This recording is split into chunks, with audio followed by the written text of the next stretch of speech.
Assalamualaikum warahmatullahi wabarakatuh.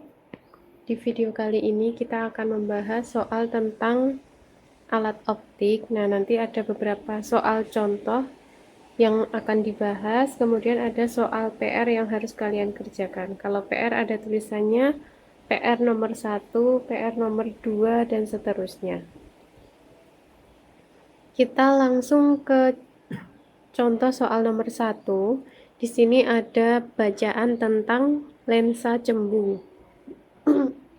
Lensa cembung itu adalah lensa yang sifatnya konvergen atau mengumpulkan sinar sehingga nanti dia fokusnya bernilai positif. Di sini ada, kalau ada soal seperti ini, dua keadaan ya teman-teman. Yang ini adalah keadaan satu.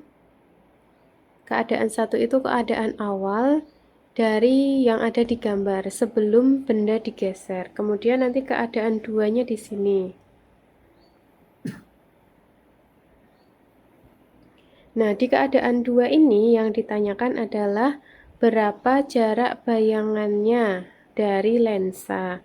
Kemudian untuk mengetahui jarak bayangan, kita kan pakai rumus 1 per S aksen sama dengan 1 per F dikurangi 1 per jarak benda. Jarak bendanya sudah ada 4 cm ditambah 6 cm tadi. Awalnya ini. Tapi fokusnya belum ada. Nah, cari tahu fokusnya dari keadaan 1. Maka kita bahas dulu keadaan 1. Di sini ada jarak bendanya. Mula-mulanya 6 cm, kemudian jarak bayangannya 30 cm. Jadi nilai fokusnya 1 per F. Rumusnya adalah 1 per S ditambah 1 per S aksen. Ini anak-anak harus paham dengan apa yang ditulis. Jadi 1 per 6 ditambah 1 per 30. Kita samakan penyebutnya jadi 30 cm, 30 dibagi 6 hasilnya 5. Yang ini 1. Jadi nilainya adalah 6 per 30. Ini masih 1 per fokus. Nah, besok di ulangan kamu tidak boleh menuliskan ini sama dengan 5 cm. Ini salah. Tulis lagi di bawahnya, dibalik. Berarti fokus per 1 gini boleh. Jadi 30 per 6. Jadi nanti nilai fokusnya adalah 5 cm. Baru dibawa ke keadaan 2. Keadaan 2 kita butuh informasi nilai fokus dari sini. Berarti 1 per fokusnya tadi 5 dikurangi jarak bendanya sekarang jadi berapa? Tadi kan awalnya 6. Digeser 4 cm menjauhi lensa. Berarti jarak bendanya yang awalnya 6 kemudian ditambah 4. Jadi jarak bendanya adalah 10 cm. Seperti ini. Kita samakan penyebutnya. 10 dibagi 5, 2 dikurangi 1. Hasilnya adalah 1 per 10. Ini S1 per S aksen. Jadi kalau mau cari S aksennya dibalik dulu. 10 per 1. Hasilnya adalah 10 cm. Jadi jawabannya yang D. Di sini kan tidak ada simbol negatif, berarti dia positif. Positif itu sifatnya adalah nyata. Nyata pasangannya dengan terbalik. Kalau mau dilihat diperbesar atau diperkecil atau sama besar, lihat aja S-nya. Tadi S-nya kan 10 cm, kemudian S aksennya 10 cm. Dari 10 menjadi 10 sama besar. Oke, soal nomor 1 sudah dibahas. Soal selanjutnya PR silahkan dikerjakan. Saya tulis caranya. Yang pertama di sini diketahui ada jarak fokus. Berarti fokusnya sudah ada, tidak perlu dicari. Kemudian ada jarak bendanya 18 cm. Ini adalah keadaan 1. Kita baca soalnya. Jika Ferdian menginginkan benda diletakkan pada jarak 30 cm dari cermin, maka berapa jarak bayangan, tinggi bayangan, dan sifat bayangannya? Berarti teman-teman tinggal hitung nilai 1 per S aksennya dihitung dari 1 per F dikurangi 1 per S. S-nya pakai yang 30 cm ini ya. Berarti yang 18 ini hanyalah pengecoh. Oke, silakan dihitung. Fokusnya sudah ada 12 cm. S-nya adalah 30 cm. Nanti kalau ketemu S aksennya positif, berarti sifatnya nyata terbalik. Kalau S aksennya negatif, berarti sifatnya maya tegak. Kemudian dilihat S-nya tadi kan 30 cm. S aksennya ketemu berapa cm? Nah, nanti apakah sifatnya diperbesar atau diperkecil? Ini PR yang pertama. Soal nomor 2, ada cermin cekung. Nah, di sini saya mau membahas trik beberapa soal yang ternyata dia tidak perlu menghitung. Teman-teman harus bisa menyelesaikan soal baik itu yang dihitung atau tidak dihitung. Dari gambar di sini diketahui ada lilin, jarak lilinnya adalah 8 cm, kemudian ini bayangannya, S aksennya 24 cm. Soalnya sebatang lilin diletakkan 8 cm di depan cermin, terbentuk bayangan seperti pada gambar. Sekarang keadaan duanya ini, bagaimana caranya mendapatkan sifat bayangan nyata dan terbalik lalu sama besar? Yang pertama kita harus cari tahu dulu nilai fokus cermin cekung, berarti 1 per S ditambah 1 per S aksen. S-nya adalah 8, S aksennya 24. Disamakan penyebutnya jadi 24, yang ini 3 tambah 1 sama dengan 4 per 24. Ini masih 1 per F. Kalau mencari F berarti 24 dibagi 4, nilainya adalah 6 cm. Nah, di sini yang diminta adalah bayangan nyata terbalik dan sama besar. Kalau sama besar berarti benda ada di pusat kelengkungan atau jari. Teman-teman sudah pernah saya ajari menggambar seperti ini. Ini cermin cekung. Nah, fokusnya kamu sudah tahu 6 cm. Berapa jarak jari-jarinya? Jari-jarinya adalah 2 kali fokus kan, berarti 12 cm. Supaya bayangannya sama besar, maka bendanya harus tepat di jari-jarinya sini. Yang awalnya jaraknya 8 cm. Bagaimana caranya biar jadi 12 cm? Berarti digeser menjauhi cermin sejauh 4 cm, sehingga jawabannya C.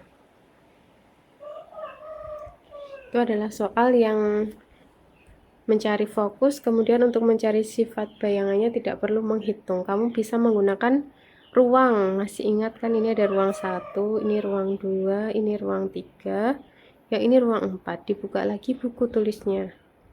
Kemudian ruang benda ditambah ruang bayangan, hasilnya adalah pasti 5.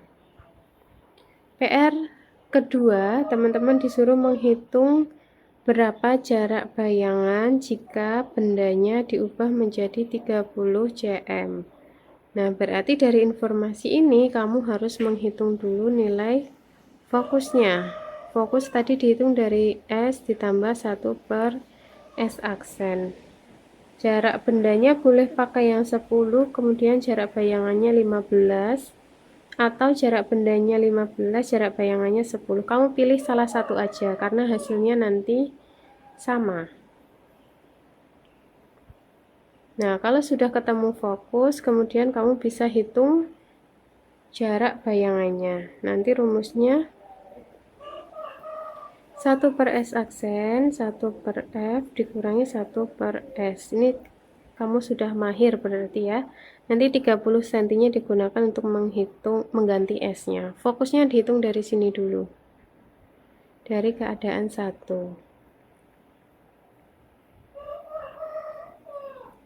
Ini keadaan 2. Oke, itu PR yang kedua. Yang nomor 3 selanjutnya, saya ulangi pembahasannya.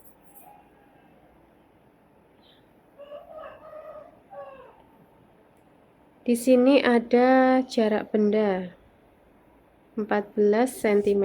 Kemudian jarak bayangannya bukan 21 ya.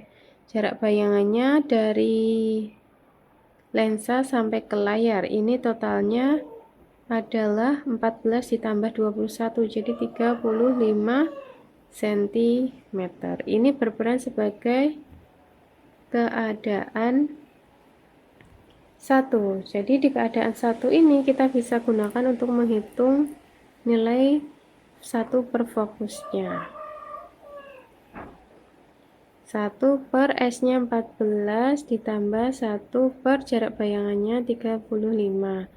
Disamakan penyebutnya, jadikan per 70. 70 dibagi 14, 5 ditambah 2 sama 1 per F-nya sama dengan 7 per 70. Jadi fokusnya dibalik, 70 per 7 sama dengan 10 cm. Itu udah ketemu fokus. Nah, ini sama seperti soal yang tidak menghitung tadi untuk menentukan bayangannya. Berarti kalau kita sketsa,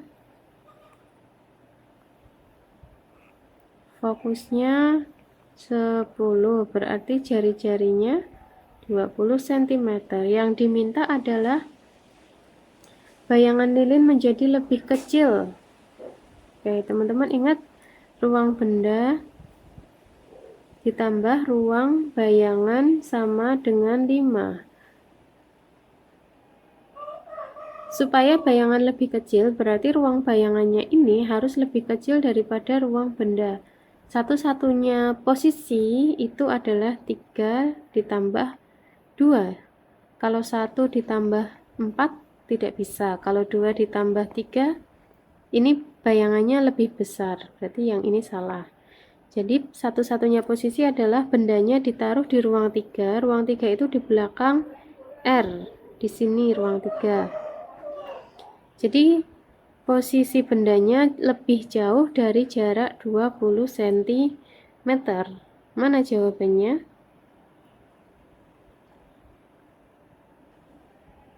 Yang B, lebih dari 20 cm.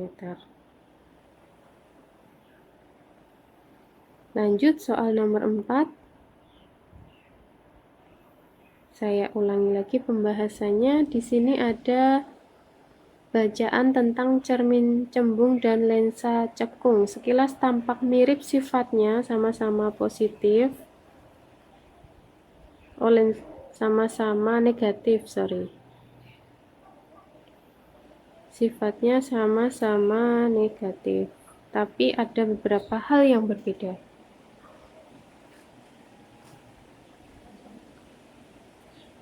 Kita lihat option A. Bayangan yang terbentuk pada cermin cembung dan lensa cekung selalu nyata, terbalik, dan diperkecil. Kalau kita lihat bayangannya itu posisinya menghadap ke atas ya, berarti bukan terbalik. Dia posisinya tegak. Tegak pasangannya dengan maya. Yang B, bayangan yang terbentuk pada cermin cembung dan lensa cekung selalu maya, tegak, dan diperkecil. Kemungkinan iya. Yang C, letak bayangan yang terbentuk berada di belakang cermin cembung dan lensa cekung. Untuk lensa cekung ini letaknya di depan, bisa di depan ya, berarti ini tidak selalu di belakang. Yang D, perbesarannya selalu lebih dari 1. Ini berarti sifatnya nanti diperbesar. Berarti tidak sesuai, padahal lensa cembung kan bayangannya diperkecil, berarti bukan lebih dari 1, harusnya M-nya kurang dari 1. Jadi jawabannya yang B, pakai sistem eliminasi gini untuk mempercepat. dan mempersingkat waktu. Di video ini saya hanya akan membahas soal sampai nomor 5 supaya tidak terlalu panjang. Nanti nomor 6 ada PR nomor 3 dan seterusnya kita bahas di video yang kedua.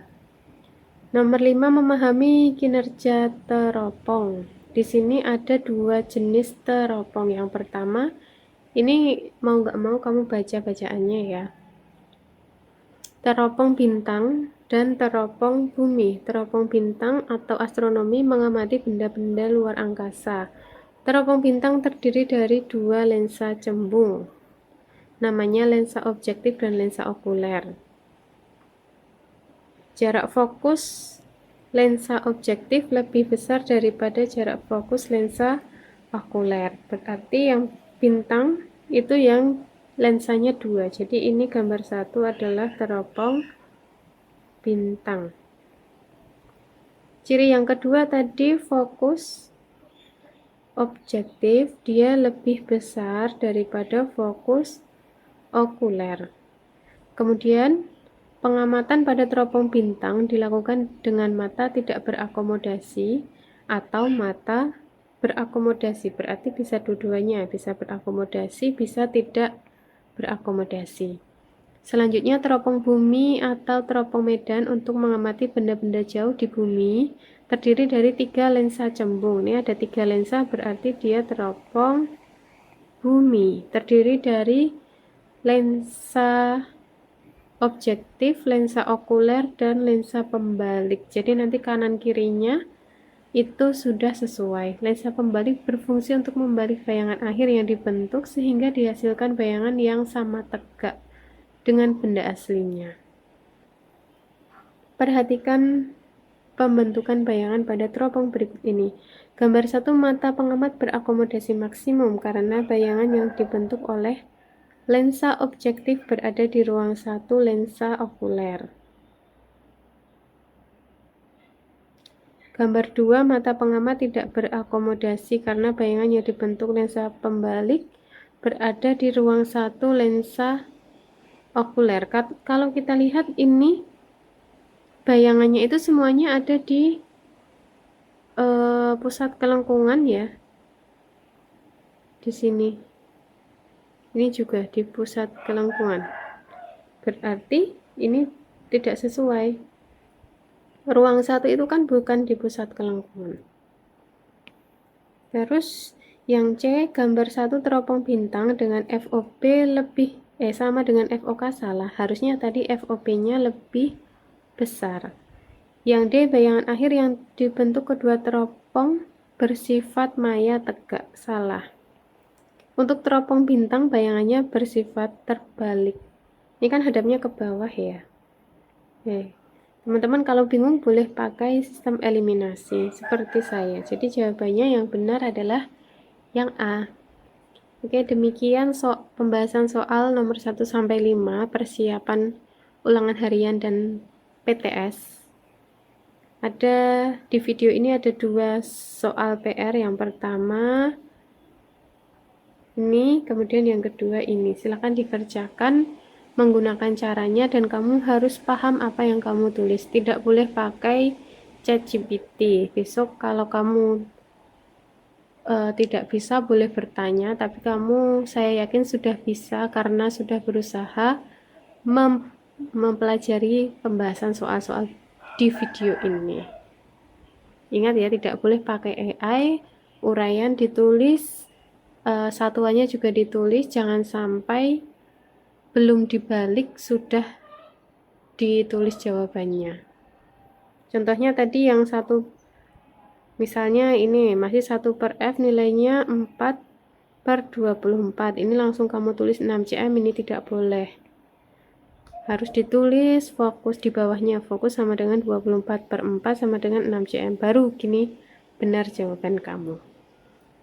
Hati-hati dalam menjawab, semoga sukses untuk persiapan ulangan hariannya. Terima kasih, bye.